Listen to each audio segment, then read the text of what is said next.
What up, One Nuts? Welcome to a very special episode of What Chaos, presented by Prize Picks Daily Fantasy Sports Made Easy. My name is DJ Bean. Pete Blackburn sits to my left, and right over there is our guy Sean DePaz. Hello, boys. Hello, Hawkins. Hey, howdy. Do you want to know why this is a special episode?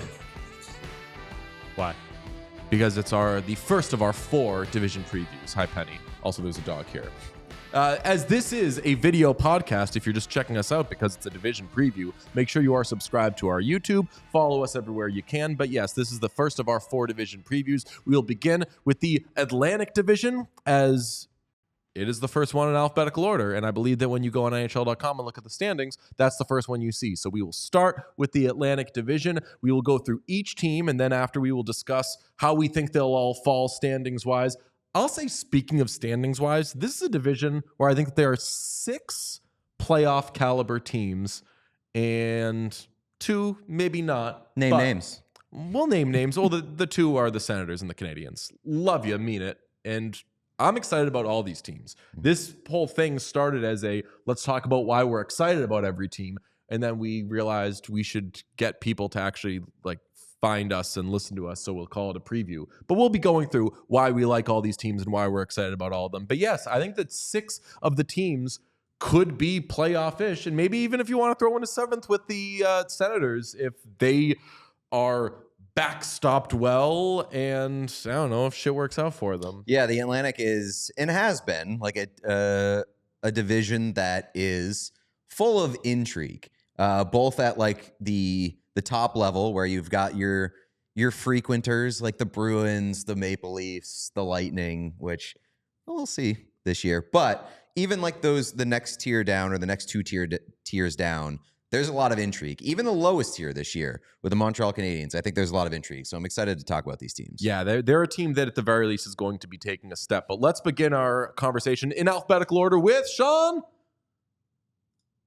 The Boston Bruins, and look at that amazing graphic work from Sean. Very, very good stuff. Famously, they finished 2nd in the Atlantic last season by 1 point. Maybe kind of sort of on purpose, we were saying at the time, because they wanted to face the Leafs in the first round instead of the Lightning in the first round, which I think good behavior, good move. They ended up falling in the second round to the Panthers for the 2nd straight season. The Panthers just always get their goat. And I'll say the story of this team in recent years, other than every year being its last kick at the can, is that they are a very good regular season team that come the playoffs, you ask some questions. And part of them being such a good regular season team is that they always have an ace goaltender in net. That is no longer the case, as they moved Linus Ullmark to the Ottawa Senators, got back a first-round pick and Jonas Korpisalo in the deal. But I'll say that in their reshuffling and their retooling, which I would say was abundant in the offseason, they made themselves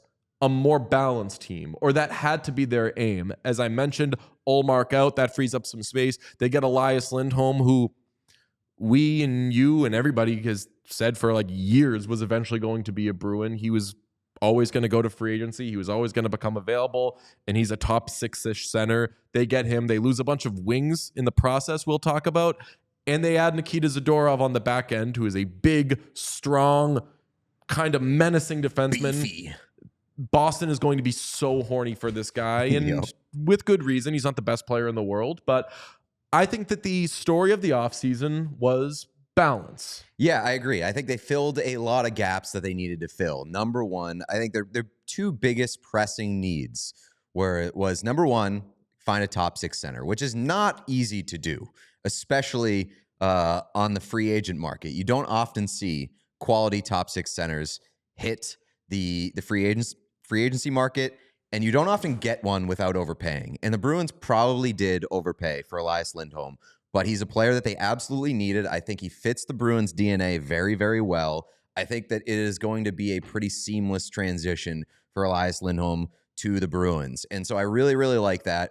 I also really like the Nikita Zadorov ad. Do I love the contract? Maybe not so much. But again, you overpay to fill a need, and I think that they did it. The Bruins really needed to add some nasty to the back end, their blue line. They've got some quality defensemen. Like, I think the Bruins have good defensemen, but they don't have the guy who's fucking mean and really, really physical. Like, they have Charlie McAvoy is physical, yes, but you don't want him to have to be your physical defenseman. He'll do a little maybe Yeah. like because that guy gets suspended every now and then. Yeah, but you don't want him to be like the guy that you send out there to be the sheriff. Zadorov now, for all intents and purposes, is their sheriff. Is he like the best shutdown defenseman you've ever seen? No, but he was really solid last year. Oh, yeah. Both in Calgary and in Vancouver. I mean, Vancouver especially. I think he was a really good get for them, and he ends up being a loss for them. We'll preview the Pacific at some point. Again, make sure you subscribe to the YouTube. On the Lindholm thing, they get him to be a top 6 center, and that's the way that you and I have each phrased it.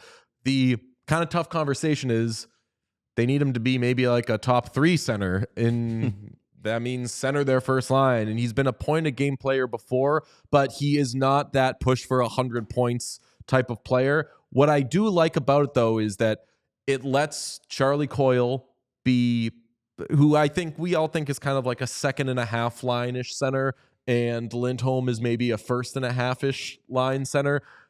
They have guys down the middle now who are maybe just a tick below what you would like to be having playing there, but still, it lets the roster set nicely, and that includes moving Pavel Zacha out of the center position and to wing, which is where he has played best when he's been in Boston. And now you can do the kind of checks mix line and have Zacha on the left, Pastrnak on the right, Lindholm famously not check in the middle. That's a good to really good first line, I would say. Yeah, and playing Lindholm above his weight class as a 1 seed doesn't necessarily scare me so much because he's playing with an elite winger in David Pastrnak, who is not just an elite scorer but also a playmaker. Like they're going to be good together, and I think they're going to, rising tide lifts all ships. That sort of thing. I think that the Bruins are going to be fine up front in the top 6. Where I think maybe you're looking at problems is top 6 wing, like second line wing. Okay, let's talk about wings because they lose Jake DeBrusk, who for a second I thought that was maybe a slept-on loss. I think the slept-on loss might be Danton Heinen, who also goes to Vancouver. They lose James Van Riemsdyk, who I think that was maybe a choice on their part to lose him, but they also trade Jacob Lauko to the Wild. A lot of losses on the wing. Brad Marchand also has 3 surgeries this offseason, so is that going to be an issue for them? And granted, I would rather have issues on the wing than down the middle always. And right now, depending on what Matt Poitras can be, I feel okay about the team at center. Wing maybe is where we ask questions. Yeah, and I think the question is Fabian Lysell or Merkulov going to make a step? And relying, no disrespect, relying on a Bruins prospect who's like at the tail end of being considered a prospect is always a dangerous And Fabian Lysell is considered their top prospect, and Georgi Merkulov, who was a breakout player. What's that? Hiya, Georgie. Yeah, it's a horror movie. He's talking about Halloween. Georgi Merkulov, breakout star at Ohio State, who they signed, I believe was an undrafted free agent. Really good season in Providence last year, led him in points. Fabian Lysell was really good in Providence last season. But yes, if you're unfamiliar with the Bruins' work, dating back multiple regimes, if they got a guy who's looking good in Providence, he often doesn't look amazing in Boston. But who knows? Maybe one of them takes the step. And part of that extends past the wing. Matthew Poitras, who looked okay at points last year as a bottom 6 center and ended up getting hurt. So they do have young guys who need to step into spots because, as I mentioned, they did lose real, you want to say, impact player in Jake DeBrusk. or unsung heroes in Danton Heinen, their depth will be tested. I think the best way to put it is that the spots will be won, or spots will be not won. I'll tell you what, Justin Brajol made a really good impression on me in the postseason. We'll see if he ends up becoming like a solid third line-ish right wing somewhere in there. As long as and Trent Frederick can also play center, and you can move him around. So they have candidates for the jobs, but they do have jobs that are still to be won. On defense, we mentioned the addition of Nikita Zadorov. Mason Lohrei will be in his first full season. He dazzled at points in the postseason. Although there's moments with him where I think he kind of looks like he's like a child playing in his bedroom, was like, oh, off the boards, like kind of doing parkour sort of stuff. Yep. But at the end of it, an incredible play happens. So he's a really, really exciting player to watch. We'll see what he looks like in his first full season. The important thing about that, though, is that they can shelter him as much as they need to now. Like, I like their blue line and the makeup of their blue line where, like, you do not need Lohrei to be an impact player. You can allow him to, like, just play his game, see how good he is, and let him be comfortable without over-relying on him. I really like their defense this year. Yeah, so do I. And Hampus Lindholm, I think, is looking to have a bounce-back season. Really good. They have three, I'll say four, like all four of their top four defensemen, if it's Charlie McAvoy, Nikita Zadorov, Hampus Lindholm, and Brandon Carlo, all four of those players are no-brainer top four defensemen. Zadorov, I would say. Zadorov is fringe. Top 4.5. I think that he's a top four defenseman because he's playing with Charlie McAvoy currently slotted in there. Like, I think that he is a second, third pair fringe kind of guy. Okay, that's fair. Maybe I got a little ahead of myself on him. Andrew Peeke was a head-scratching acquisition at the trade deadline last year, but honestly, I think he's kind of fine as a third-pairing defenseman, better than he was in Columbus, so you'll take that. Is Charlie McAvoy, has he reached his ceiling? Yeah. Is there still like a teeny bit of like... I don't mean to answer that question, but you're saying like, you're going down the right road. And I think it's fair to ask the question at this point. And, in Charlie McAvoy's early years, there was a lot of like, this guy's going to win a Norris, or like, will this guy win a Norris? I feel somewhat comfortable landing in he probably won't ever win a Norris discussion, but that doesn't mean that he's not an elite defenseman. In 2021-22, he finished 4th in Norris voting. The previous year, he finished 5th in Norris voting. The last 2 years, he has not been top 10 in Norris voting. Was 18th a couple of years ago when they had that historic season, was 13th last year. And granted, in 2022-23, he missed time. So that's sort of explains that. But I just don't think he has the offensive upside to like surpass a guy like Cale Makar, Quinn Hughes, and like even like Rasmus Dahlin in the coming years. Like, I just don't think that he has the numbers on the page that are going to elevate him above some of these other guys, unless you get to a point which we often do with the Norris, where voters just decide this guy's overdue. He deserves one. It's his year. He's such a good player. All right, so on the good player scale, is Charlie McAvoy a good player, really good player, such a good player, or an elite player?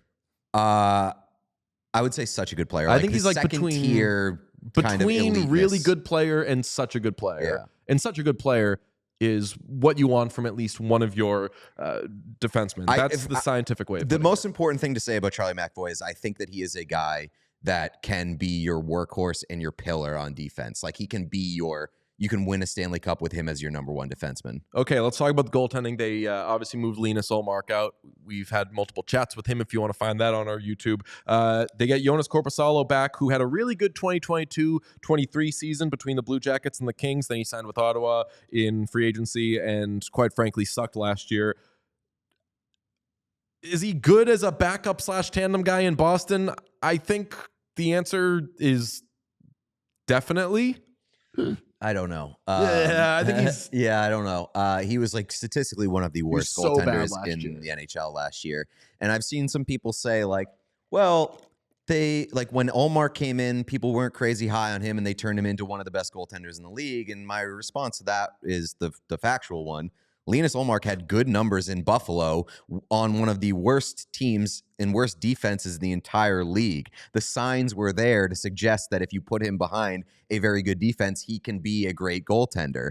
Those signs do not exist with Joonas Korpisalo. He was a very bad goaltender on a very bad team. Thank you for saying it. Those two have nothing in common other than that at some point they'll have played for both the Boston Bruins and the Ottawa Senators. This is projecting to say that you could bring him in. With Ullmark, it was, if he was good with a bad team, imagine how good he's going to be with a great team. With Korpisalo, we're saying if he was terrible with a bad team, can he be okay with a pretty good team? And that's not to say that he can't be okay with a pretty good team. I think he will be. I think he's going to be more what you saw a couple years ago. And he wasn't amazing when he was with the Blue Jackets or the Kings, but he was a good starting-ish NHL goaltender. And he'll enter a tandem here. The Bruins, as of this recording, haven't signed Jeremy Swayman. At some point, they will. I'm not super worried about it, although, I don't know, December 1st is getting closer. December 1st. With each day.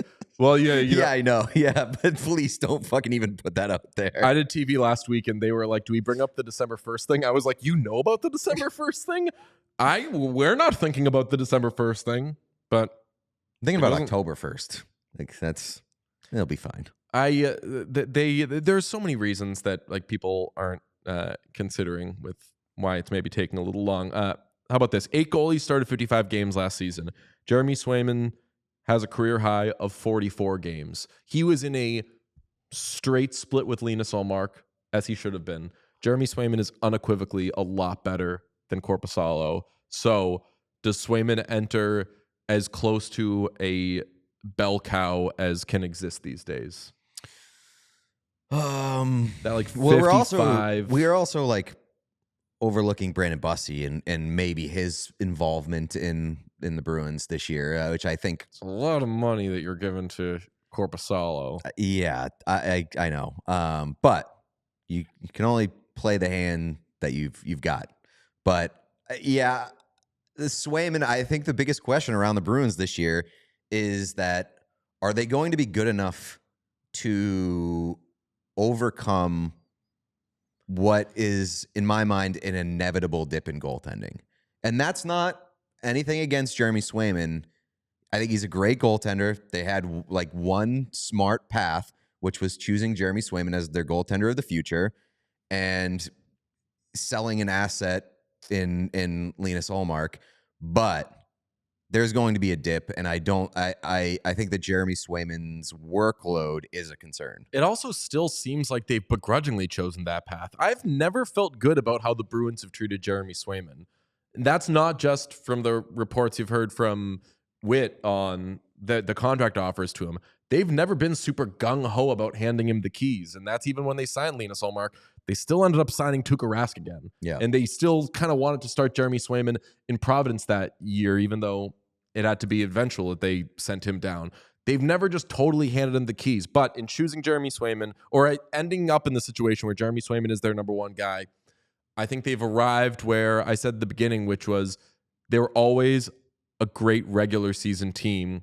Now are they a better playoff team? I think that this roster is so much better suited for the postseason than last year's was, just because they do have the depth down the middle, and you're going to miss some of those wings, but what's that? The nastiness. I think Zadorov is going to be huge for that team in the playoffs. They beefed up in the right spots. So I like him better this year than I liked him last year, but maybe they'll finish worse in the regular season. Yeah, which is totally fine. Like I think the Bruins are going to ultimately hang around, get to the postseason. I do think they're better positioned in terms of roster construction, but the one question mark is Jeremy Swayman going to be in as good of a position heading into the playoffs, given the workload, as to what we saw last year, which was he proved that he can play every day and be the number one guy and do it and shoulder a huge load and be a massive difference maker.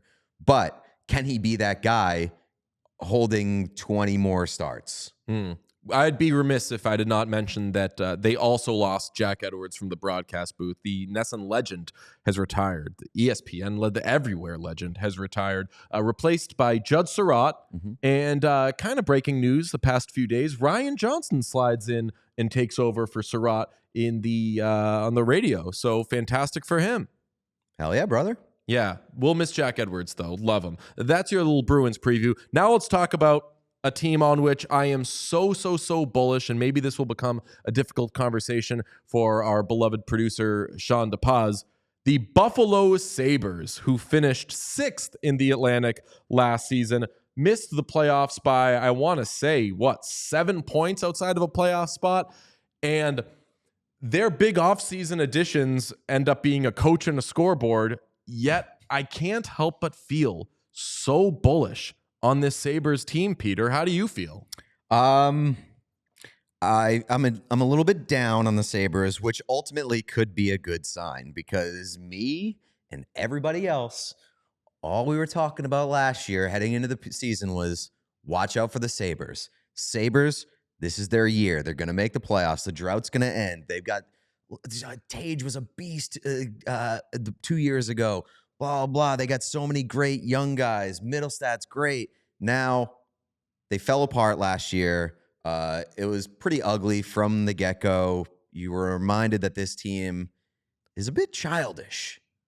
Doesn't have enough leadership, both from a coaching standpoint, and I just don't think they have enough veterans in that room. Good veterans, I guess. Now, this year, expectations have come back down to earth, but they've still got some really, really good players, and they've got a coach. They've got Lindy Ruff, who I'm not crazy about as leading this team, but is the veteran coach that they might need in order to get them back at least on the path for the playoffs. I think that the Lindy difference can make an impact. Last year, famously described Lindy Ruff as the guy that drives you to the airport, but then when you arrive at the airport, you still need to ask who's going to fly the plane and whether tickets have even been procured. I still feel that's a better situation than they were in last year. And you mentioned Tage. A lot of these young forwards are going to be a year older, and Tage Thompson is still a young person, not necessarily the youngest player in the world, but like a healthy Tage Thompson turning 27. Dylan Cousins in year 4. Zach Benson. We didn't mention Jeff Skinner. Jeff Skinner bought out. Zach Benson, I think, is such a logical Jeff Skinner replacement. I don't know if he puts up a million goals the way that Jeff Skinner does, but 13th overall pick in 2023, played 71 games last year, had 11 goals. Can he just get to 20? Alex Tuck led all the forwards with 59 points last year. He's 28. Maybe he is that kind of veteran leader type. JJ Peterka went from 12 goals in year 1 to 28 goals in year 2. He's 22. German. Where the hell does he go? So many of these forwards, I think, can be better than they were last year. And while they did not make a lot of, how you say, player acquisitions, their one real sort of get would be, I think you'd agree, Sean, Ryan McLeod was like their big get. Yeah. Jason Zucker. Yeah. I mean, they added Zucker a lot of like really bottom 6 guys that aren't really going to, I mean, important if you want to do something, but don't really, But McLeod, not unbelievable player. However, he's fast. Okay? He's fast. Kills penalties. He does that thing. He kills penalties, which their penalty kill wasn't terrible last year. Their power play was dreadful. We'll talk about in a second. But Ryan McLeod, pretty good player who's getting better, who's ascending, and it leaves you with, you lost Casey Middlestat in the Bo Byram trade. We'll talk about the defense in a second. But Tage Thompson, Dylan Cousins, Ryan McLeod, isn't that a good, like down the middle, isn't that a good top 9 center situation? Yeah, I don't think that the center is an issue. It's just as a whole, can they play as a cohesive unit? Can they play respectable, dependable hockey both ways? That's the question with the Sabres every year. Yeah. So I'm glad you asked it. Like, when we will look at this roster, you're like, damn, there is either a really good, there's a player who's already broken out or is about to break out on every line.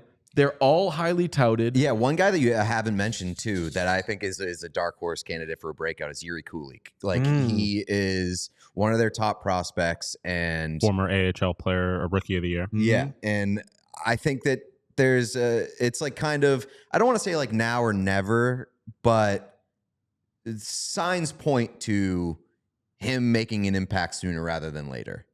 Yeah. So like that could be just some found money this year for a team that comes across another young player that contributes. Okay, this team was 23rd in goals for last year and famously subtracted a great goal scorer in Jeff Skinner without adding an obvious huge replacement. But as I mentioned, mentally, Tage had a down year. Like, yeah, I'm Benson's not worried about their offense. Guys are going to take steps forward, and that still includes JJ Peterka for me. I think like maybe he becomes a 40-goal guy. Sean, how do you feel about the offense? Is that the least of your worries, or are you unsatisfied with losing a veteran scorer and not really doing anything about it? I mean, it's a concern for me just because it seemed like everyone. It's double-sided because like it's a concern to me because it seemed like everyone basically took a step back last year, but at the same time, that suggests to me that there's room for them to like be good again, and that's like Lindy's whole thing is getting young people to overperform, and if like some of these young guys take a big step forward, then I won't be concerned about the offense. It's just a big question mark to me, but it's not like there's no hope. I definitely think this team can be good.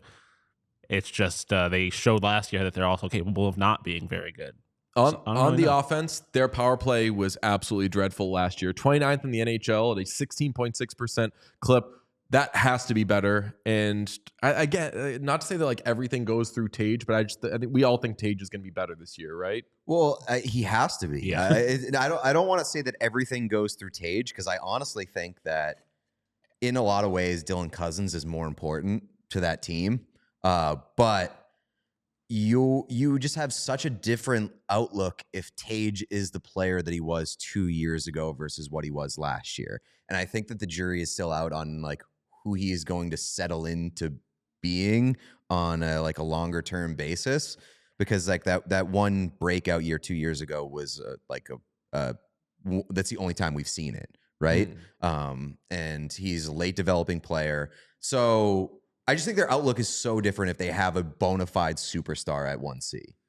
Well, even if their goal scoring isn't as incredible as we'd like it to be, on defense, they now have even more studs at nice ages on the back end. Owen Power begins a 7 times $8.35 million contract. I think that all eyes are kind of going to be on him to see if that ends up being worth it. But Rasmus Dahlin, friend of the podcast, find it on YouTube, has been on with us, not to brag. First full year of Bo Byram, who they get for Casey Middlestat. And the early returns on Byram last year, I thought were fantastic. Awesome. So you've got 3 potential, and I would say Dahlin already is a borderline stud. You've got 3 potential studs who are not very old, who are young on the back end, and you still have your, I don't know, like your Connor Cliftons and your veteranish guys. There isn't a position on this roster where I'm like, that is such a weakness. We didn't even mention the goaltending. The goaltending is so like the goaltending to me is, you've been talking about like you are bullish on the Sabres. So I think that it's so weird to say, but I think that the spot that everybody is sleeping on the Sabres in terms of being down on them is goaltending, which is crazy because that's been a black hole for that team. But UPL last year emerged as one of the best goaltenders in the league. And like when he's at the top of his game, he can be one of the best goaltenders in the league. And Devin Levi, who had a disappointing rookie campaign, but I am not selling any stock on Devin Levi because I think that Devin Levi can still be an elite goaltender in this league. So they could potentially have, if all things go right, which is I know is crazy to say when it comes to the Sabres, but if all things go right in net, they could have one of the best goalie tandems in the league. And I feel like they have if Devin Levi is not ready, we've talked about before on the show, like James Reimer was solid last year. And if Devin Levi is not ready, I think he could be a good backup. I've staked my flag behind UPL. Like I've said multiple times that I think he can win a Vezina. I would not be surprised if he was a Vezina finalist this year because he was one of, if not the best goalie in hockey in the second half of the season. Mm-hmm. And if And he their can do that defense again, would be better. yeah, if he can do that again and get some kind of like goal scoring support, I 5 think times people don't know about him. $4.75 million is the contract that he begins, which is a Could be one great of the best deal. contracts in the league in Or like actually- a year or two. I don't know. Does it start this year? Was he an RFA or does Yeah, it he start was an next RFA. year? Okay, so that can be an unbelievable contract. I'm bullish on them, and we also have to mention that they did get that scoreboard, and it is 4 tages tall by, I believe they said 6.5 tages wide. Which the more I think about it, is kind of wrong because they said they have Tage lying down for that. Wouldn't you go by Tage, what Tage is wide, or do you lie him down for this measurement? Because I mean, I think the metric to if you're using Tage as a metric, you're obviously using his height. The longest way of Yes, measuring him, yeah. which is his height. Yeah. Okay. Well, again, everything goes through Tage. I feel good about them, and I know that every year is this the year for the Sabres thing? I wish they played in a different division. I think that this year with the Lindy Ruff spark, even if it's the smallest of sparks, just anything to give them just a little momentum. This is a year in which, look, they're in a very, very tough division, as you just said, Pete. But this is a year in which I think that we start to take the Sabres lowercase to uppercase S seriously. And it's been a minute since that's happened. My biggest thing with them is once the expectations start shifting from they just need to make the playoffs to they need to do something in the playoffs, because that's always been my largest critique of Lindy Ruff is he doesn't get the job done. And so it's all fun right now while we're looking at young players trying to overachieve and take that next step. But once they actually start need to like make noise, I'm going to be a lot more concerned. You're going to get mad at me, but I had to make this joke. We're still talking about the Buffalo Sabres. You're not talking about the Buffalo Bills? If the shoe fits. That's exactly what the Bills experienced, though, isn't it? Like, yes, they're like, 100%. oh, like, ooh, they have a quarterback now. At some point, they're going to make the playoffs. Yeah. And then once they make the playoffs, they become, rightfully so, like Super Bowl favorites and contenders, and it just hasn't happened. But I think that Let's start with winning a meaningful game in the regular season first, because oh my gosh. Thinking back to last year, the Sabres, like you look at the Eastern Conference playoff picture, and so many spots were up for grabs, and the Sabres re-entered that discussion like 3 or 4 times, and they lost every time. Every single time, they lost every game that they needed to like really re-enter the discussion. They were horrible in anything in the neighborhood of a must-win game. I can't remember the year. exact stat, but there was the stat where it was like every time they had an opportunity to move within 2 points or 4 points of a playoff spot, they lost. Lost every game. Every time. Yeah. And hopefully that was a Don Granato problem and not a fabric of the Buffalo Sabres problem. I just like, I love the roster. I love what they're building towards. I don't know if it's in the city of Buffalo. I don't know if it's in the DNA of Buffalo. I don't know if it's between the ears of everybody in that room, but something is fucking missing and they need an adult. I don't know if Lindy's the adult, but they didn't get anybody that really inspired me in terms of player personnel and veterans this summer, which disappointed me. On that same token, they have a little bit of a leadership void. Like they lost their captain last year, and now there's a big question about. Gonna be captain. I think so too. I kind of want it to be Alex Tuch. I would get the Buffalo boy, or the upstate New York boy, but I think Deline is the future of this franchise. But I think that's such a Buffalo Sabres move. Yes, I agree, 100%. Alex Tuch the captain.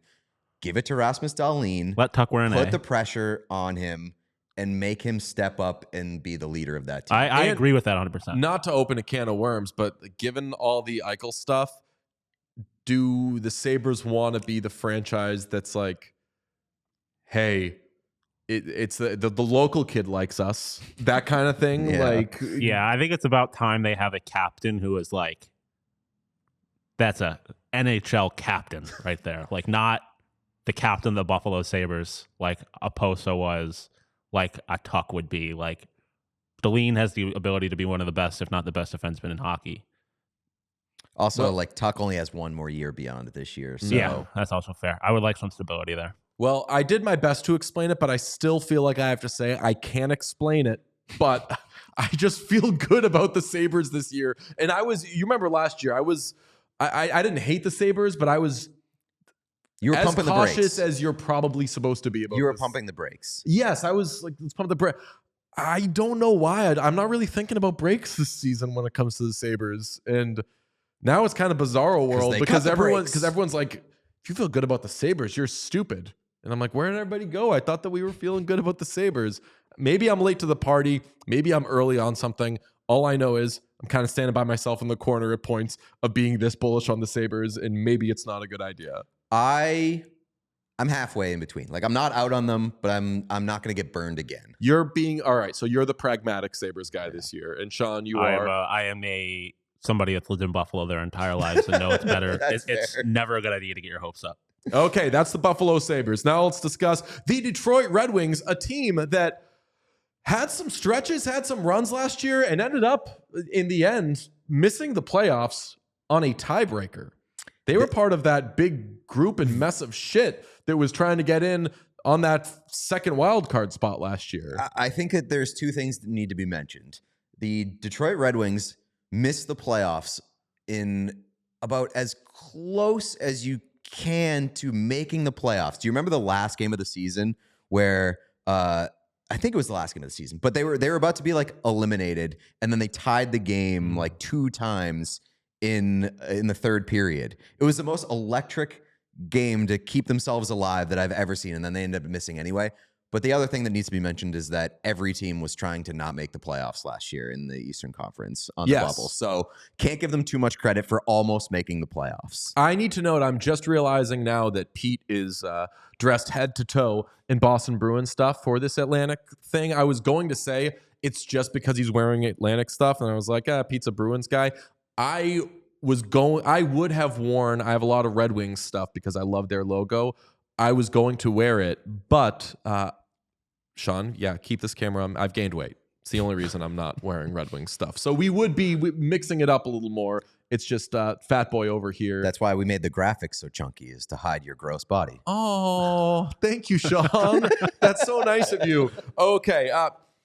We have an important podcast announcement that we will make during this Red Wings preview, and that is that we are a Lucas Raymond podcast. You probably could have put that together last year, but I don't think we ever declared it. Every time Lucas Raymond came up, we were like, man, he's so good. Or did you see him hit himself in the face with his opponent's stick in order to draw a high sticking penalty? But what an explosive young player, continuing to break out, just an absolute stud.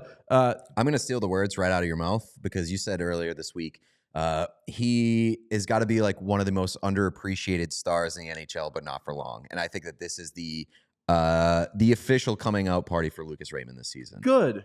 Okay. I feel good about that because maybe that thought would be met with maybe he's underappreciated. I feel like when you say someone's underrated, people are like, oh, that means you just found out about him. Well, then you're not paying attention enough.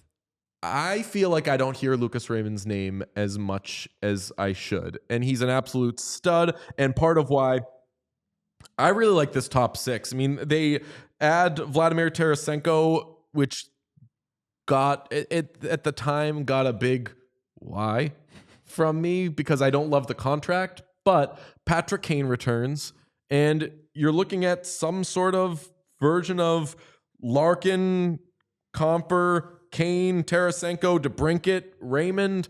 If that's your top 6 in no particular order, they've got a really good top 6. So I'll take that. Raymond, 31 goals last year, 72 points. As of this recording, does not have a contract, but that's going to happen. They got to figure out him insider, but those things are going to happen. I would say that my story with the Red Wings right now is, do they get past being a misses the playoffs on a tiebreaker team? And just how big of a star does Raymond become?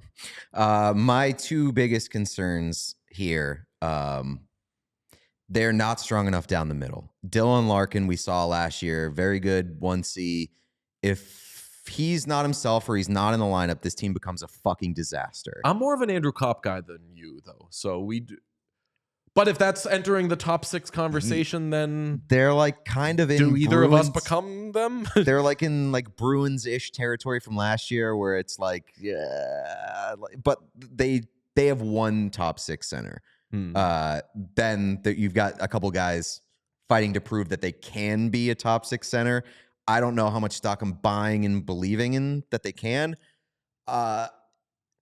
I just think that they need another like really good center to help push things down and to help take a little bit of weight off of what Dylan Larkin has to carry down the middle for that team. And I also think the defense stinks. So my concern with them is that a bad defense got worse. They were 24th in goals allowed last year. Not great. Their penalty kill was okay, middle of the pack. But off of that, you subtract Shane Gostisbehere and Jake Wallman, two players who are not amazing, but you need defensemen, and theirs aren't terrific. So I think that if anything is going to bite them, it is that those defensemen who are playing... Half of their defense right now, maybe more than half, is comprised of, that guy's still in the league. Jeff Petrie, Olli Mata, Eric Gustafsson.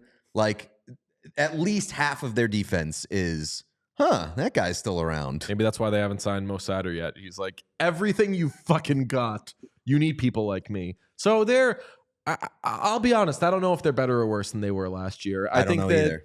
Kane is, we just looked this up, Kane is 35? Yeah. Something like that. Was a point-a-game player-ish for them last year, so absolutely still has it. Again, I like their top six a whole lot. I don't like their defense. I don't really like their goaltending. So they're just going to have to score their way out of trouble. And they were a top 10 team in scoring last year. Does Tarasenko help juice that up a little bit? Because they didn't really lose anything offensively. They just added. I think they're going to be like a average team that is not good enough for the division that they play in. Yeah, I think that's a fair way of putting it. But I'm going to like watching them. Yeah. That's a way that I'll put it. I'm going to like watching them, and I'm going to root for them because I just love their fucking imagery and their logo and their fans so much. Yeah, but that's almost like the worst place to be, is just hanging around in the middle. And like, yeah, they've got young pieces and stuff, but it seems like they're trying to compete and make the playoffs. But what they're putting together right now is there's just too much fucking nonsense happening on that roster and in that lineup. Well, there's not enough nonsense happening on the ice because, as I mentioned, they did trade Jake Wallman, who would just do some real shithead stuff on the ice, and that makes them a little less exciting, which bums me out. I want the guy that does the gritty. Granted, as it was happening, I was like, should we be doing the gritty in the NHL? But then once the team trades their gritty guy, I'm like, why would you do that? You had the gritty guy. Are you going to miss this stuff? But I'll say, while they're missing some shenanigans on the ice, they still do have the best promo game of any team. They're who's our graphics queen? Michelle Sotheby. Michelle Sotheby, still making incredible graphics, but they're also still churning out gravy boats that are amazing. Zamboni gravy boats. They got a Grateful Dead night coming up this year. They have amazing specialty stuff. So they're still going to be a fun, exciting team. And they didn't get rid of all their nonsense completely, because big Lucas Raymond podcast. Lucas Raymond set the trend last year of smacking yourself in the face with an opponent's stick and then pretending like you got high sticked. He's just the best. What an absolute stud. We got to get Lucas Raymond on the podcast. We'll effort that. That is the Red Wings, though. Let's move on. Didn't mention the goaltending, by the way. The goaltending not good either. Cam Talbot, Alex Lyon duo. Oh, yeah. I think I maybe said quick, like, they have not great defense playing in front of not great goaltending. So I apologize that I didn't say your names, Alex Lyman and Cam Talbot, but not psyched about that. No. This episode is brought to you by Indeed. We're driven by the search for better, but when it comes to hiring, the best way to search for a candidate isn't to search at all. Don't search, match with Indeed. If you need to hire, you need Indeed. Indeed is your matching and hiring platform with over 350 million global monthly visitors, according to Indeed data, and a matching engine that helps you find quality candidates fast. Ditch the busy work. Use Indeed for scheduling, screening, and messaging so you can connect with candidates faster. Leveraging over 140 million qualifications and preferences every day, Indeed's matching engine is constantly learning from your preferences, so the more you use Indeed, the better it gets. As I said that last sentence, the matching engine was probably in the gym, just banging them out. Every second, getting better every day, every second, every minute, every rep. You know the scene in draft day when they're going to take Bo Callahan and the strength and conditioning coach comes in and he's like, hey, before you draft another quarterback, Brian Drew, your bad quarterback, was just in the gym, boom, lifting. And they're like, oh, man, he was going like this. That's what you want. Maybe we from your quarterback is heavy lifting in with the gym. horrible form. What is this, like Madden 13? And also, remember when Madden just like made every player model jacked, including Peyton Manning? and Like, this game also stinks when now. you're lifting or when you're benching, I think you're supposed to bring it down slowly, right? Is it which one when you're benching is the one you can do quickly? I don't think that you want to. you- I mean, any you of- can rep quickly, but I Everything don't think should that be you want controlled. controlled. Yeah, that's the. It did not seem, and granted, we did not see the scene in this movie in which Brian was actually lifting, but the strength and conditioning coach made it seem as though Brian did not Vigorous. care much for control, which as a quarterback, not something that you're seeking. But if you are seeking employees, you want to use Indeed. Listeners of this show will get a $75 sponsored job credit to get your jobs more visibility at Indeed.com/AllCity. Just go to Indeed.com/AllCity right now and support our show by saying you heard about Indeed on this podcast. Indeed.com/AllCity. Terms and conditions apply. Need to hire? You need Indeed. That's right. Today's episode is also brought to you by PXG. Here in New England, the golf season is coming to its waning end, which is very sad. But I feel very good about this past season because PXG has set up my bag incredibly. The clubs are forgiving, Pete. They are so forgiving, and I need all that forgiveness. I have the PXG Black Ops driver. I love it. I'm so good off the tee now. I also just got the PXG irons. They came in the mail. Those are forgiving. Those things are tremendous. I got my PXG irons. It is basically like just a flat slab of forgiveness.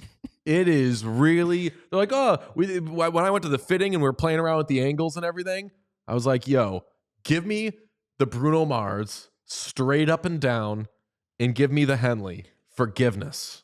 Call PXG the church confessional because you're getting so much forgiveness with those clubs. When PXG says nobody makes golf clubs the way they do, they're not fucking lying. The PXG clubs that I have are unbelievable. I'm very excited to get to use them a few more times this season, but especially next season. I think that's where I'm taking my big step forward. There's a forgiveness to the clubs, Pete. That's right. Go to a PXG location near you.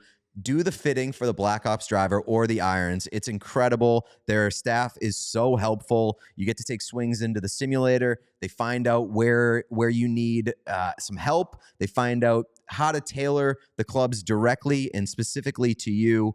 It's an incredible experience. So, Game Changer is thrown around a lot. It kind of loses its meaning, but trust me when I tell you that PXG's clubs are a true game changer. You'll be as impressed with them as we are. Learn more and get free shipping on all equipment at pxg.com/whatchaos and use the code whatchaos at checkout. That's pxg.com/whatchaos using code whatchaos at checkout for free shipping on all equipment. One last time, pxg.com/whatchaos using code whatchaos at checkout. Can I just say, why haven't we had a What Chaos golf outing?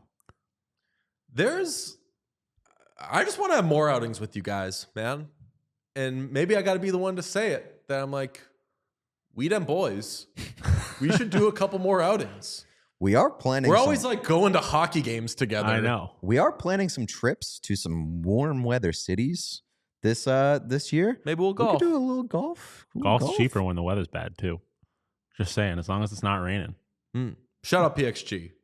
Back to the teams.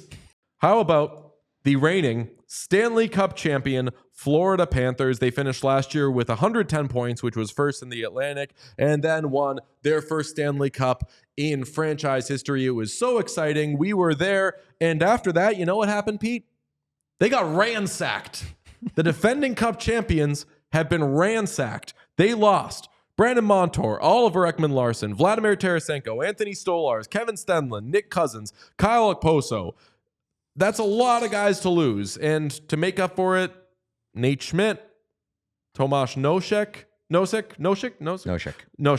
and Adam Boquist. So the biggest loss is Brandon Montour, who led their team in time on ice per games played in the regular season last year. And yes, Gustav Forsling really took that step forward in the postseason and established that he was their top dog on defense. But when you are a team that has made back-to-back cup runs, to lose your leader in time on ice, Oh man, I think that this could. They're still going to be. They're not going anywhere, but I think that this could be a year in which the Panthers are sucking wind a bit. Yeah, but my question would be, does it even fucking matter? Because this is a team that back-to-back years has made the Stanley Cup final.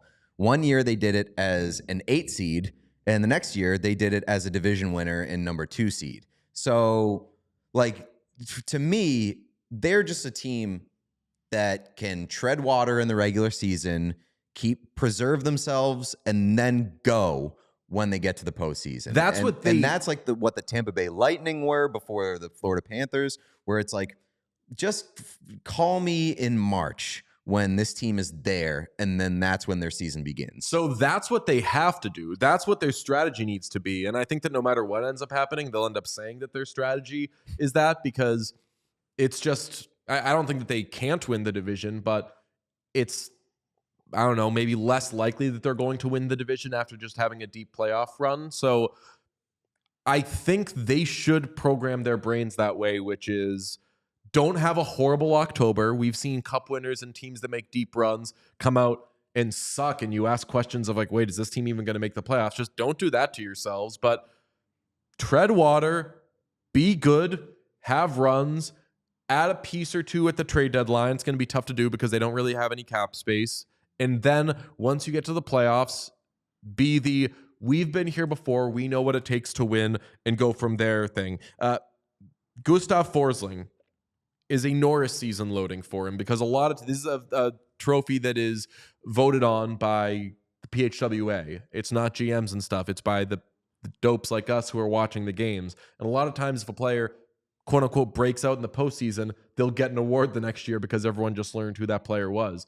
Hopefully we all knew who Gus Forsling was, but has he brought himself to the Norris caliber type of player that maybe we didn't know he was? No, because the numbers just won't be there. He's like a Jacob Slavin, where it's like everybody recognizes that he's one of the best defensemen in the entire league, but his numbers offensively just will never fucking be where there. The assists, dog. Yeah, like especially when you're playing at the same time as Cale Makar, Quinn Hughes. Like it's just not going to happen. I think that we've all gotten to a point where we recognize how good and important Gus Forsling is, and that should be good enough. So the positive of their off season, and I mentioned the guys that they brought in, but the big thing was that they were able to keep some of their guys, mainly Sam Reinhart, who they gave an 8-year contract, but they lose a third of their blue line. Half their bottom 6 is also gone, and their backup goaltender is gone because Stolarz has departed. So when they do get to the postseason again, are they strong enough to have that kind of same identity? We haven't mentioned Matthew Tkachuk's name. You can think that as long as Matthew Tkachuk is there, they'll have that. Mm-hmm. We're going to piss you off. Sam Bennett as well. Like, we're going to kind of piss you off, and we're going to find a way to win games sort of identity. But when you don't have the bottom 6, and when your defense does take a hit, are they going to be able to do that same sort of thing? Yeah, I mean, I think so, because they're keeping a lot of the same pillars, and not to continue comparing them to the Lightning, but I think that they do have a similar sort of blueprint where, like, they've got top players at each position, and like they're still gonna have Barkov, they're still gonna have Forsling, and like those are two of the best defensive players at each of their positions. And having those shutdown guys in the playoffs is massive. But then you've also got like Bennett, Tkachuk, Reinhart, Verhaeghe, and like Evan those Rodriguez was the balls in the postseason last year. A guy that doesn't get talked enough about is Anton Lundell, who is like what Anthony Cirelli, Braden Point was for the Lightning.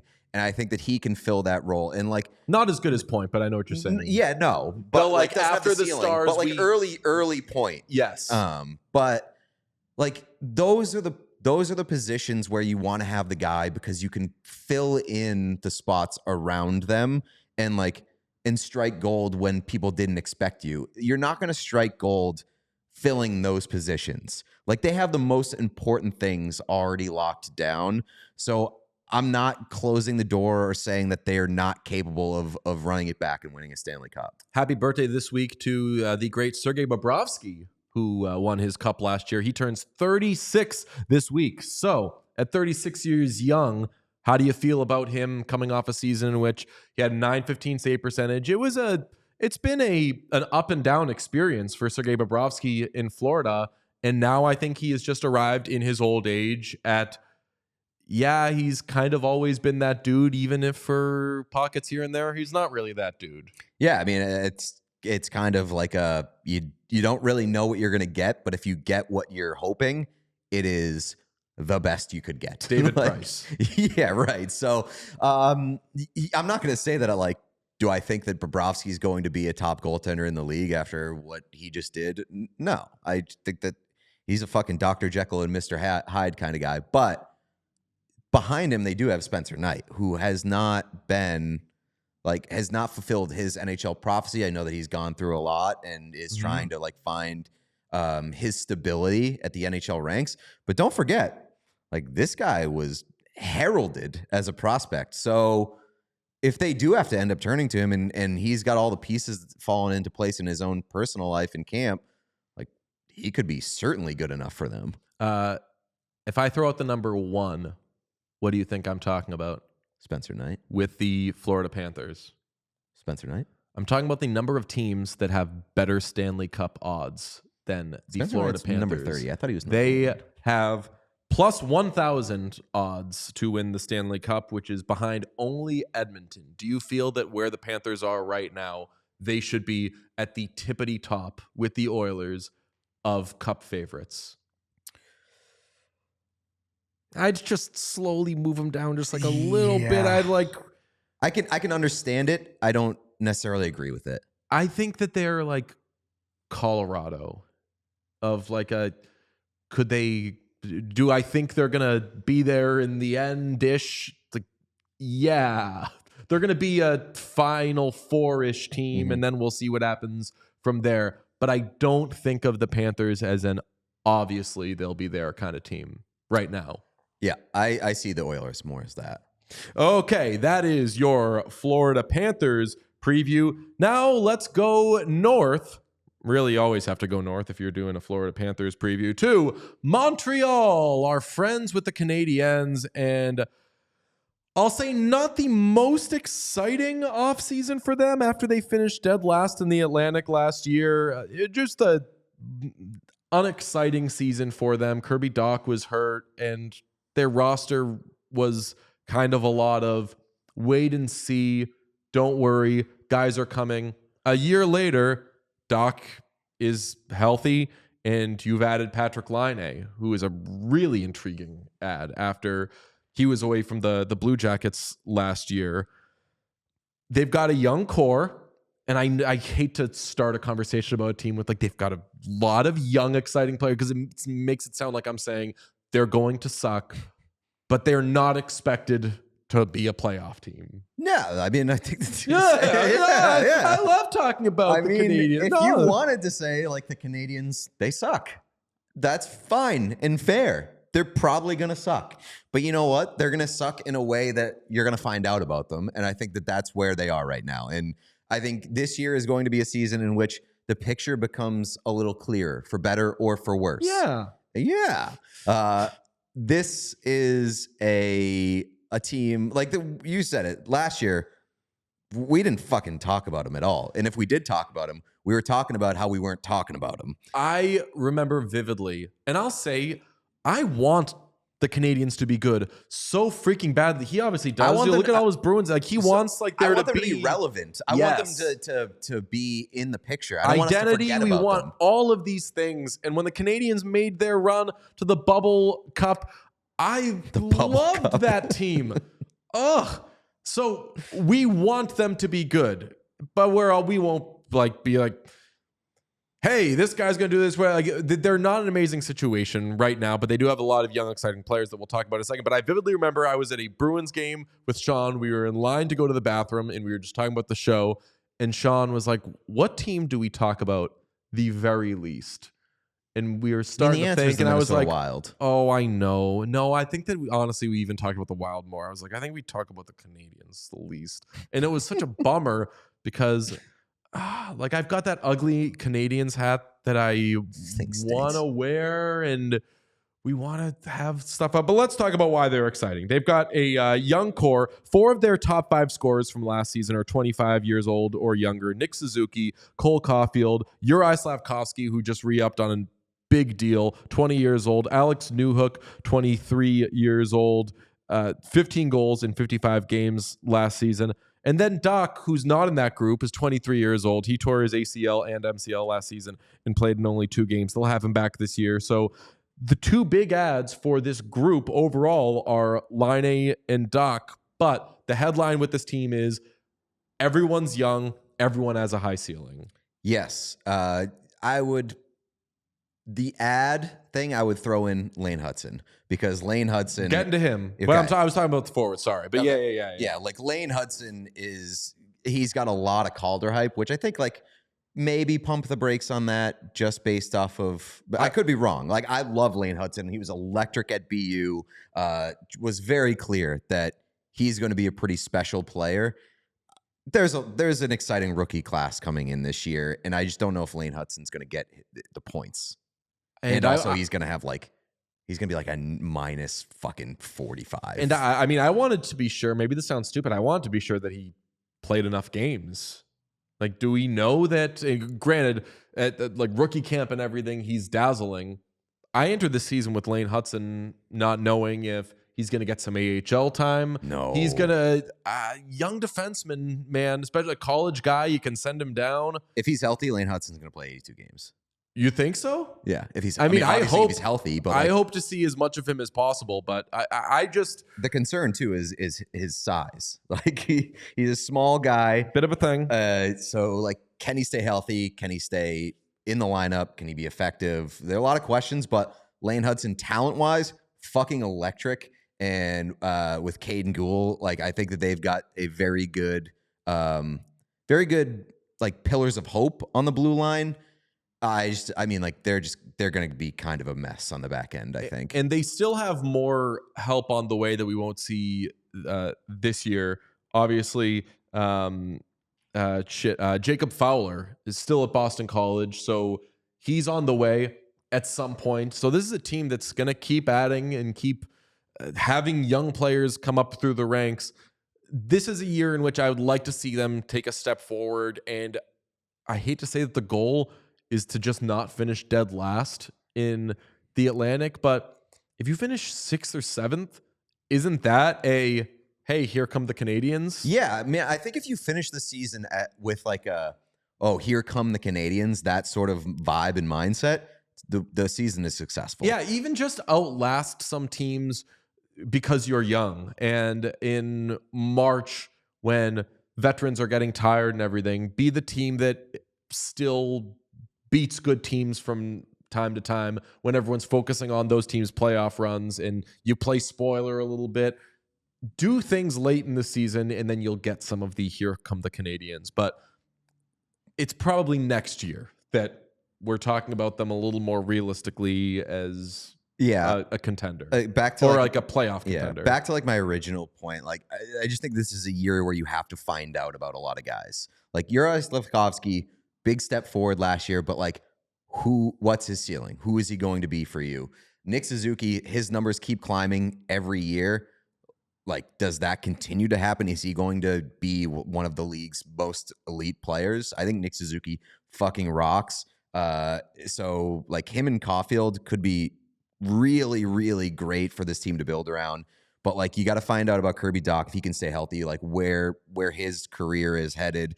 Alex Newhook, a lot of potential there. Got to start seeing it. And then Patrick Laine, big question mark. So they have a lot of question marks in their top 6. So at the very least, there's plenty of intrigue there. Yeah, exciting. And if you find a little bit of an identity along the way, I'll take that. Make it an exciting one, please. I'd love to be excited about the Montreal Canadiens. I would love to see Brendan Gallagher leave the Montreal Canadiens. I think a lot of people would like to see it just financially. Free him. Free forever.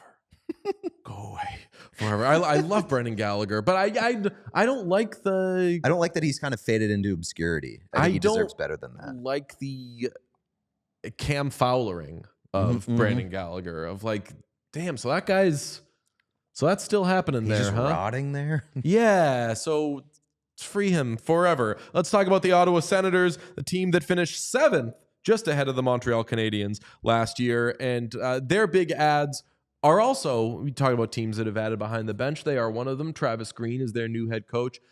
Perhaps most importantly, Linus Ullmark is their new goaltender. So that's great. They're trying to desperately improve a horrid penalty kill. They do that by adding Nick Jensen, who led the Capitals in shorthanded time on ice last year. So this is a team that needs help and looked like in the offseason they understood that they needed help. Even if they didn't get a million guys, everyone they got seemed to address a need. Yeah, and like the 3 guys that are listed there outside of the coach, which like they absolutely need a coach. All disrespect to DJ Smith. That guy stunk. Linus Ullmark, Nick Jensen, David Perron.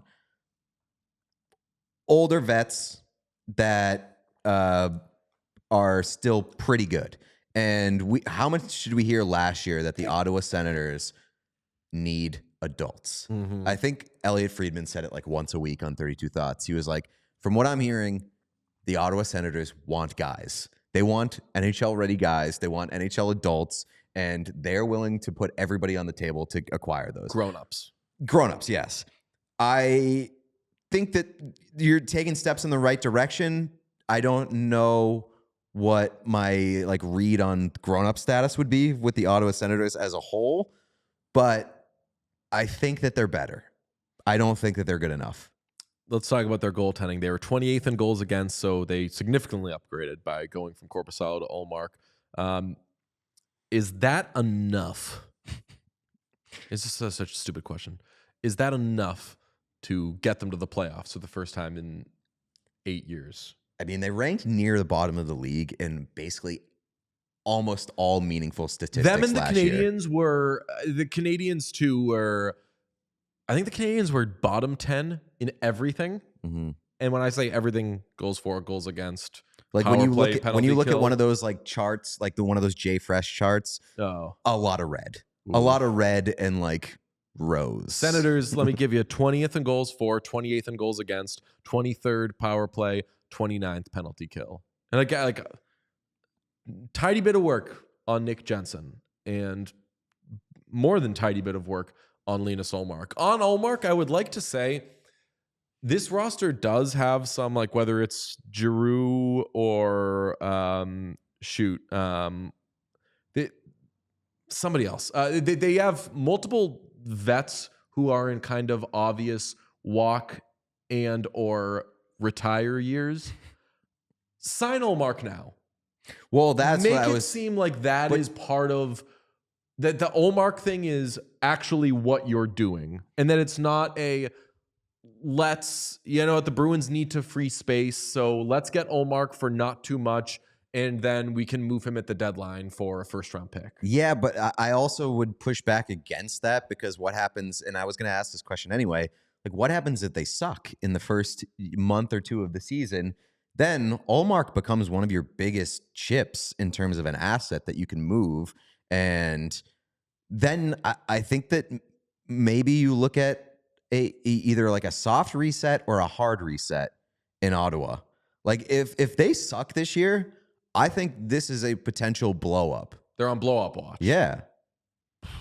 Like you're obviously not going to trade like Tim Stützle, but like that might be it. Tkachuk. There's smoke around Brady Tkachuk and whether he wants to stay there anyway. Like they could be on blow up watch and like hard reset in Ottawa. You don't want to have a goaltender that you've locked in his 30s. And like I don't think that Linus Ullmark is going to want to be there if they're hard resetting and rebuilding. Yeah, I mean, the Tkachuk thing is interesting because he seems like such a logical next person to be Jack Eichel. Like if you're to say that there's going to be another Jack Eichel situation in the NHL, wouldn't the most obvious candidate in the league at this point be Brady Tkachuk? Yeah, I think so. Yeah, so that's part of the situation they're in. They need to prove to their own guys that they've already given a lot of money to that, like, hey, this is good enough that you shouldn't force a trade. They're in a weird spot. They need more Michael Andlauer press conferences just to keep vibes high. Absolutely love that guy.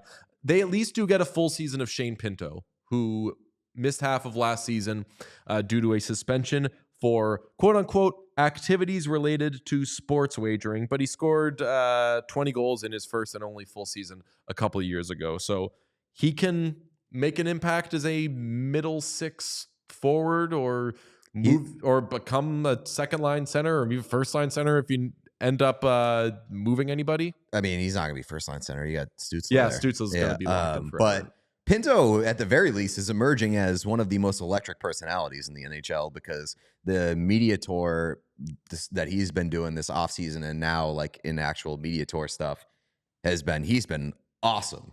Great personality. Also very handsome guy. Yeah.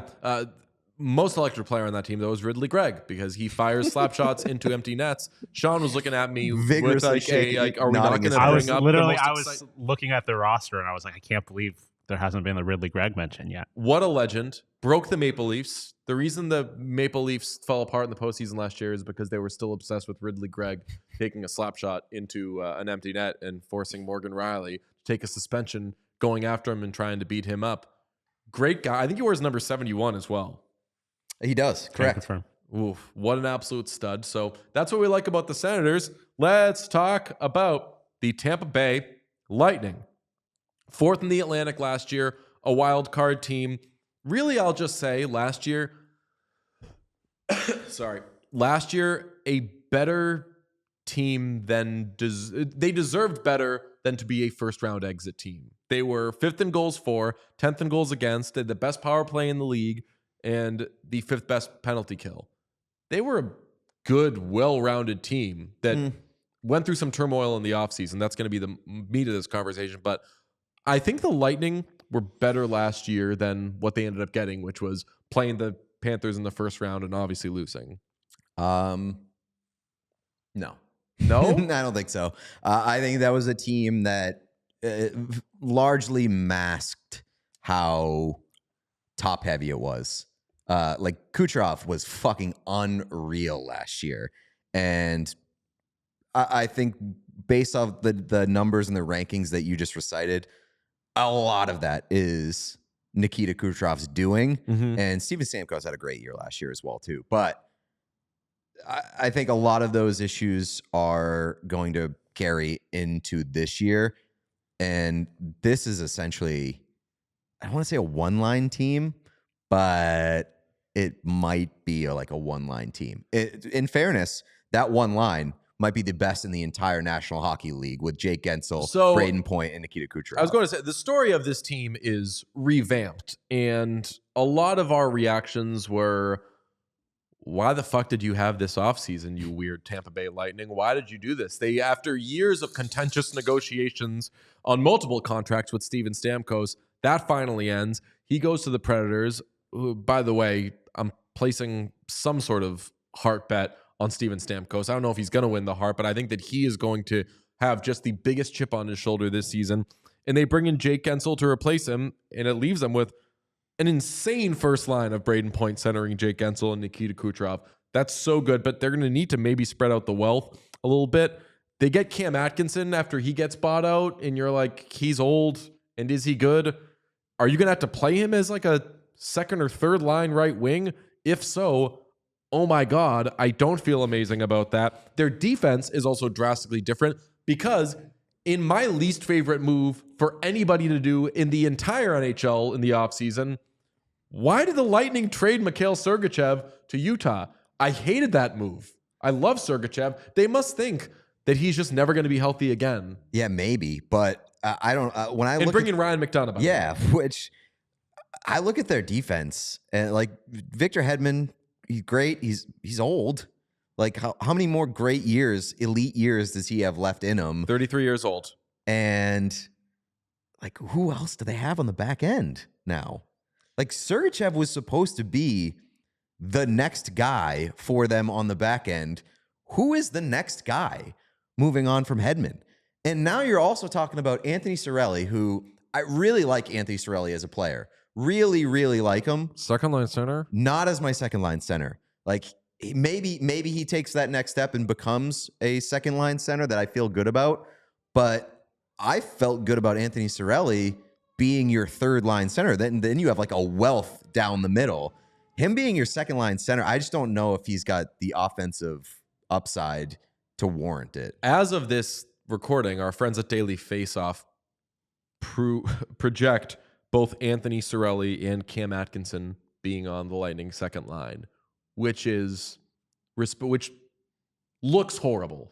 Looks horrible. Oh wait, it looks kind of horrible. Yeah. Looks a little horrible. I want to leave room for Anthony Cirelli being good and not being better than expected. And I don't like when this happens when players get overpaid or any sort of thing. I don't like when a player's situation makes fans assume that player thinks they're better than they are, when it's like, no, don't yell at them for being a bad second line center if they're not a second line center, right, because they're still a really good hockey player. You mentioned the age of Victor Hedman, which is 33 years old. After losing Steven Stamkos, do we do a window check with these guys? Kucherov is 31, Hedman is 33, Vasilevsky is 30. Very obviously, Nikita Kucherov is not washed or even close to it because he was the most insane player in the NHL last year. But do we ask questions about their window? Because this isn't like you've got a rookie Braden Point here. Like, he's a real vet now. So what I look at with a window, I'll change it from a window to a sliding door. And the way that I look at the Tampa Bay Lightning this year is that they're going to sprint towards that door, and depending on how clean it is and how much Windex has been used, they're either going to run straight into the house, which the house is the playoffs. They're going to run straight into the house unfazed, or they are going to unexpectedly hit glass, and maybe they sneak in banged up, or maybe they end up still on the outside and bloodied. But what confuses me about them is they couldn't miss the playoffs, is what I'm saying. They're so top heavy roster wise, but the other side of that coin is, I know that we're talking about them a little pessimistically, so I'd just like to present a slight devil's advocate here. Do we sleep on them by not they have awesome bones. Yeah, well, they have a Vezina goaltender, a Norris defenseman, and one of the best lines in the league. A Hart, right? So we'll say one of the best lines in the league that has the reigning Hart winner. Or no, he didn't win the Hart. He did Shout not. out Nathan McKinnon. In my head, I was like Kucherov, but no. Anyway, a Hart candidate, we'll say. Finalist, yes. Yes. So that's why I'm saying, I think that they're worse in terms of being a serious contender. They could put a lot of points in the standings. They could put a lot of points, a lot of goals on the board. They probably will. And you're right in that they have the bones of being a good team. But this year, as opposed to last year, they are more susceptible. If one thing goes wrong, they're fucked. Oh, yeah. I mean, Braden Point injury, bye. Fucked. Andrei Vasilevsky, if he's not good, which he really wasn't that good last year. Yep. If he's not good again, they very well could miss the playoffs. All right. Toronto Maple Leafs time. Save the best for last. Save the best for last. This was an intriguing offseason for the Toronto Maple Leafs because it began like an hour into game one of the first round because everyone was just screaming about what are they going to do with Mitch Marner? What are they going to... Their offseason ends up being quite busy. They sack their coach, out with Sheldon Keefe, in with Craig Berube.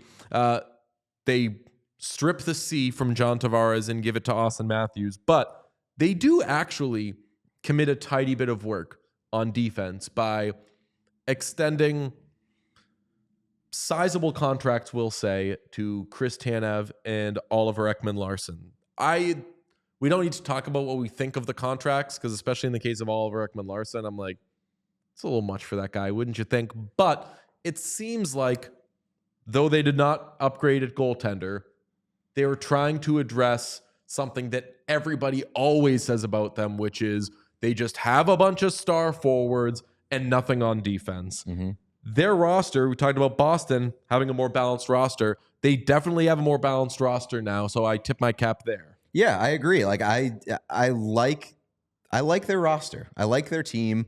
But to your point, like, yeah, they're better on the back end. I do like Joel Wall and net. Like, I think that as long as he can stay healthy, like he can be the guy for them. I kind of like Joel Wall. That's fair. But they're just one of those teams that it doesn't fucking matter. Like, talk to me when it's March and April, because who gives a shit about what the Toronto Maple Leafs do during the regular season? Dead serious. Who gives a shit? You know what I want to know? What is this season like for John Tavares after getting the C stripped going into a walk year? And just a down, like he wasn't that good last year. I mean, and right to strip the C. I think we were on board with like, yeah, fine. Yeah. I don't really care if you strip the C, but yeah, fine. It makes more sense for Austin Matthews to be the captain of that team than for John Tavares to be that team. And as long as he isn't a mopey McGrumperson, then yeah, sure. But he's going into a walk year, having had the C stripped. They still need him to be a great second line center. So we'll see if he could still do that. And then the other one is, what's Mitch Marner like this year after being traded 1,000 times in the offseason and still having to show up to that team? I think his teammates still were like, hey, like, get off his back. This isn't actually, no. That was Nathan McKinnon. Nathan McKinnon was saying, like, you think Mitch Marner gets like a a lot of flack that he doesn't deserve. He's a great player, one of the best in the league, things like that, yada, yada, yada. Guys like But him. like they essentially have, in my mind, two dead men walking in that locker room as part of their core. John Tavares and Mitch Marner, I think, are not long for the Leafs, and everybody knows it. Walking.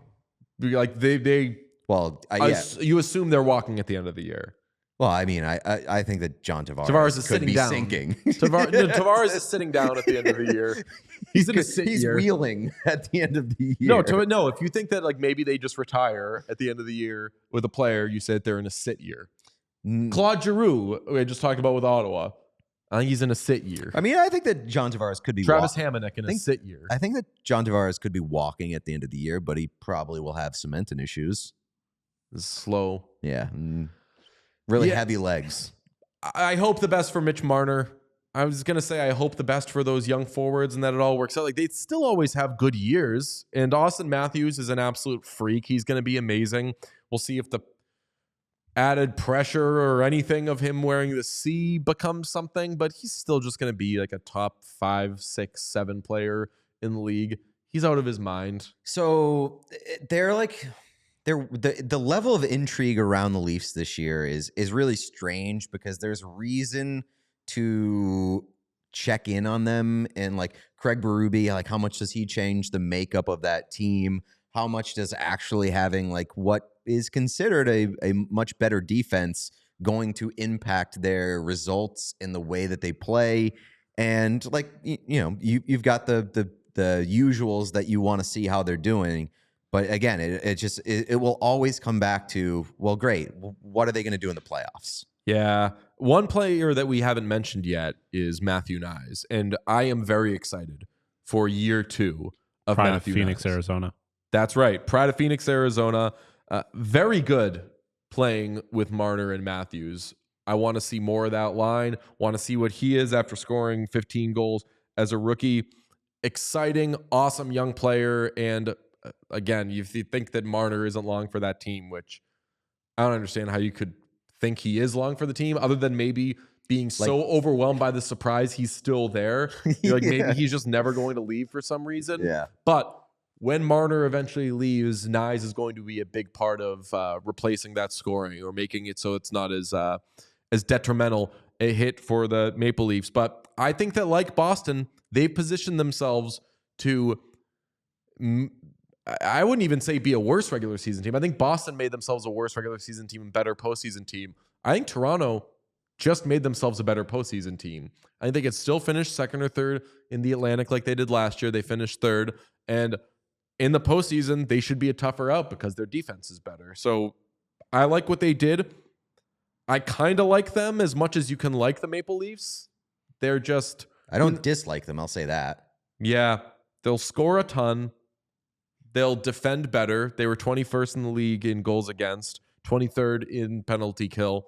They'll be better thanks to Tanev there. But as always with the Leafs, it's what do they do in the playoffs. So that's your Toronto Maple Leafs preview, and that is now a preview of all 8 teams in the Atlantic Division.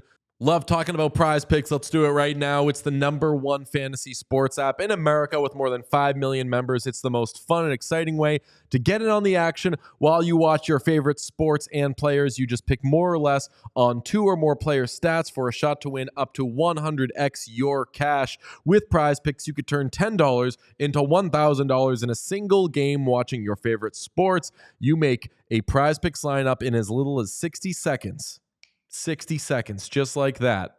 That was shorter than 60 seconds, but you do that like, I don't know, 60 like times? if you do it like 70 times, right? Like snapping is, Well, it depends on how way much. quicker than a It second. depends on how much time you put in between the snaps. Yes. But you make a lineup in 60 seconds, pick more or less on 2 to 6 player stats projections, and you're locked in. I like to use it for, get this, WNBA. We always talk WNBA when we talk about Prize Picks, and I'm here to tell you that Asia Wilson was named after the Steely Dan album, Asia. Do you know that, Sean? I did not know that. You have heard the album because I played it around here, because sometimes I play music in here. I'll toss on some Steely Dan. Asia, amazing album. Her dad was just like a Steely Dan guy, named his kid after a Steely Dan album. That's hilarious. Oh yeah, Fantastic move, and also an extremely dad move. I love. I've never Asia. heard of other dads doing that, but like a dude's rock kind of thing would be to make something about Steely Dan. I love pulling a dude's rock move with your daughter. Yeah, women like Steely Dan is for everybody, but it's just an extreme dude move to be like, look at this beautiful person. I wonder if they've heard Steely Dan. I'm gonna name them after Steely Dan just to make sure. It's a nice name. It is and it's spelled like the album AJA. It's very, very nice. I liked her when she scored 1,000 points, and they did they had signs for her that were 1,000, but instead of a comma, they put an apostrophe in between the 1 and the zeros, which is not grammatically correct, but it's a tribute to her name, obviously. Definitely not grammatically correct. Terrific. Download the app today. Use code WhatChaos for a first deposit match up to $100. That's code WhatChaos for a first deposit match up to $100. Prize Picks. Pick more, pick less. It's that easy.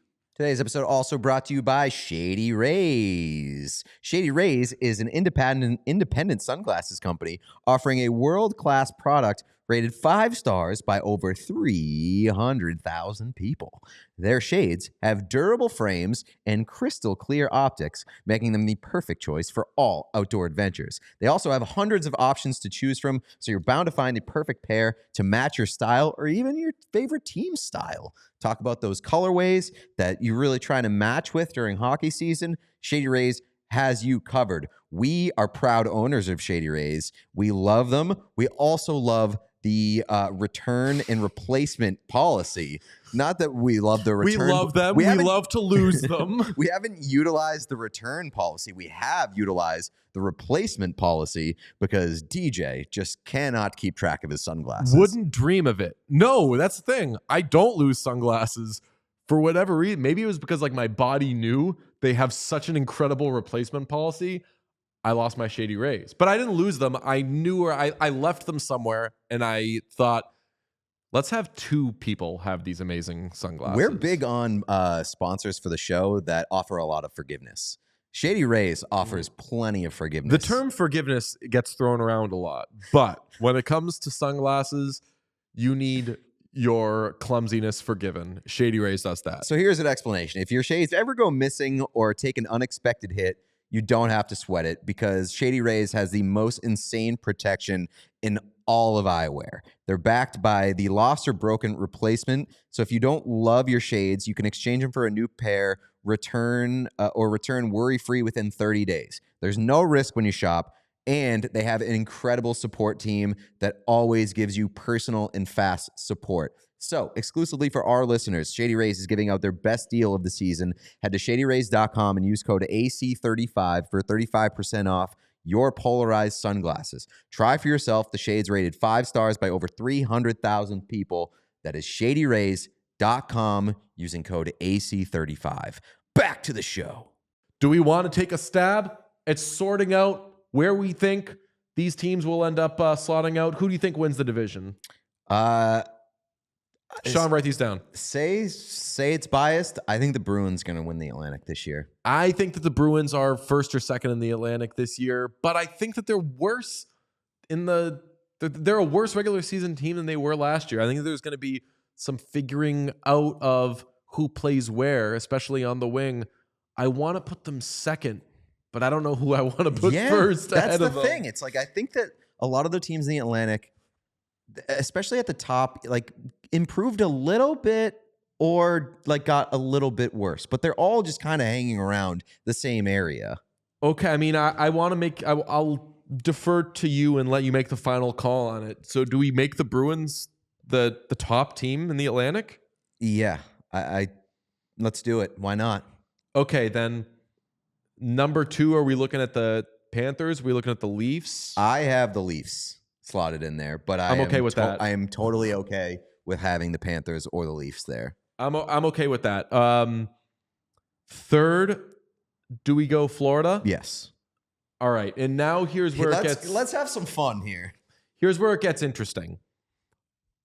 Sean, put your camera on. Sean, get on screen. Sean's doing that. He Turn him knows. up. He knows what's happening here. He knows where I'm starting to think. Are you starting to think there?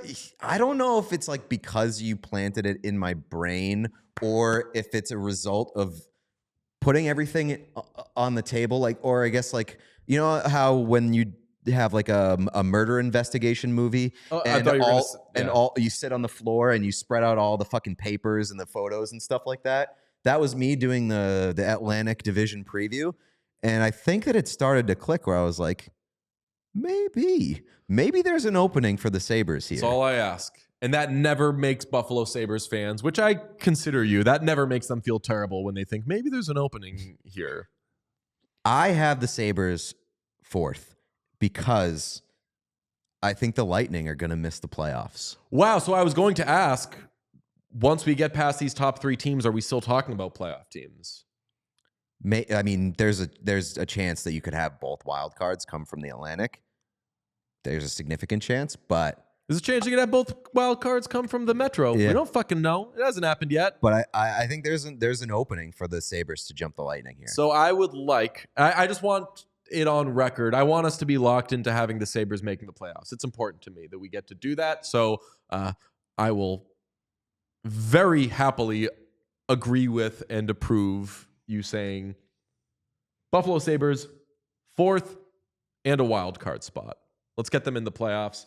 Now that leaves us with Tampa Bay Lightning 5th, yep, or Red Wings maybe ahead of the Lightning. Like if you're so down on the Lightning, fucking take them out. Here's the thing. What? I have the Lightning 5th, but I do not have the Red Wings 6th.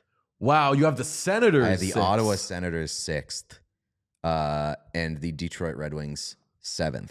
I hate that. I don't like that. I don't like the Senators ahead of the Red Wings.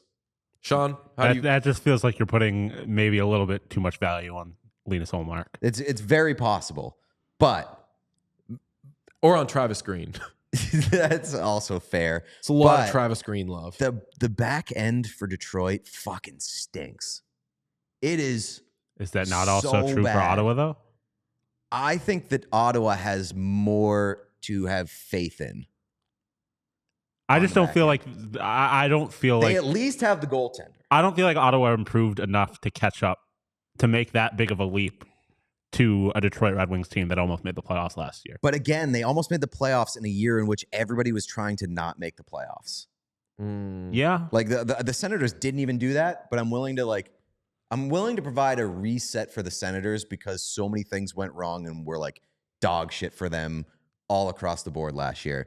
I think this is a time, like a get right season for the Ottawa Senators. Okay. Don't think they're going to make the playoffs, but I think that they can hop the Red Wings here. Here's what I think we do.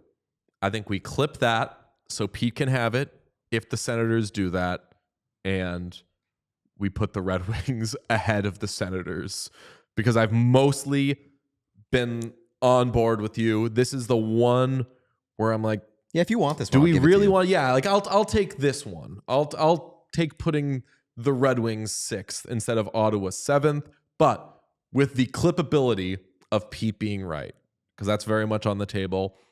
And that We can all leaves agree us that the Montreal Canadiens Montreal are last. Canadiens. Last but more interesting than last year. Last, but hopefully fun, maybe with a side of an identity. Keep it here. Subscribe to What Chaos on YouTube and everywhere you can. We're going to have our Metro preview next, but we've also got the Central and the Pacific coming. So we'll be really going through every team with a fine-tooth comb, as we hopefully have done here. Talk to you soon. Bye-bye. We all silly like the mayor.